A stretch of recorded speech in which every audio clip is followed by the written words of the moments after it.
बात भारत के इतिहास की, भारत के मान सम्मान की। आज ये डिस्कशन इसलिए शुरू हुआ क्योंकि राष्ट्रपति द्रौपदी मुर्मू की तरफ से G20 के डिनर का जो न्योता मेहमानों को भेजा गया, उस पर प्रेसिडेंट ऑफ इंडिया के बजाय प्रेसिडेंट ऑफ भारत लिखा गया। बस इतनी सी बात थी। इसके बाद से इस मुद्दे पर सियासत शुरू हो गई। विपक्ष का आरोप यह है कि बीजेपी इंडिया गठबंधन से घबरा चुकी है और इसीलिए इस नाम के पीछे पड़ गई है।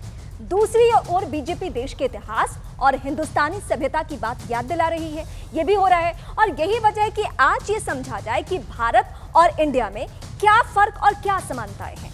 श्री राम और श्री कृष्ण की इस पावन धरा को कब किस नाम से पुकारा जाता था, आज ये हम बताएंगे। मान्यता तो यह भी है कि भगवान प्रभु श्री राम के वंशज महाराज भरत के नाम पर भारत नाम पड़ा। महाराज भरत के दौर में ही भारत का संपूर्ण विस्तार होने की मान्यताएं हैं।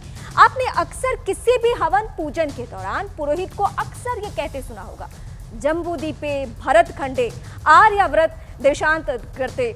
इसे आप इस दौर के GPS कोऑर्डिनेशन भी कह सकते हैं और इसके जरिए अपनी लोकेशन के बारे में ईश्वर को बताया जाता था और ये प्रथा आज तक बदस्तूर जारी है। इसमें जम्बू द्वीप का मतलब एशिया और यूरोप यानी यूरेशिया से है।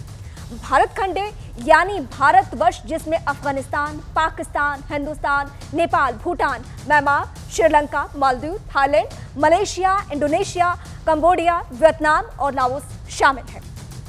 आर्यव्रत यानी भारतवर्ष का वो हिस्सा जो काबुल की कुंभा नदी से हिंदुस्तान की गंगा नदी तक था और उसे आर्यव्रत कहा जाता था। यानी भारत मात्र एक शब्द नहीं, ये मात्र एक देश का नाम नहीं, ये हमारी पहचान है। यह हमारी विशाल और महान संस्कृति और इतिहास का इंट्रोडक्शन है। लेकिन अगर भारत हमारी पहचान है तो फिर इंडिया कहां से आया, इसका इतिहास भी समझ लीजिए। मध्यकाल में जब आक्रांता भारत में आए तो उन्होंने सिंधु घाटी की तरफ से भारत में प्रवेश किया।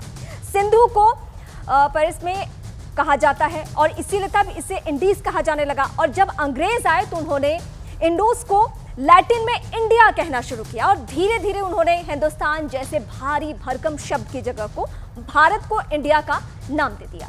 यानी इंडिया शब्द हमें उन लोगों ने दिया जिन्होंने हमें 200 साल तक गुलाम बनाए रखा। आजादी के बाद भी हमें इंडिया और भारत दोनों ही नामों को आधिकारिक नामों की श्रेणी में रखा। लेकिन पीएम मोदी हमेशा से कहते रहे हैं कि आजादी के अमृतकाल में गुलामी के प्रतीक चिन्हों से देश को आजाद होना होगा। इसीलिए जब राष्ट्रपति के इन्विटेशन में इंडिया की जगह भारत लिखा गया तो बहस की शुरुआत हो गई कि क्या मोदी सरकार देश के नाम पर कुछ बहुत बड़ा फैसला करने जा रही है।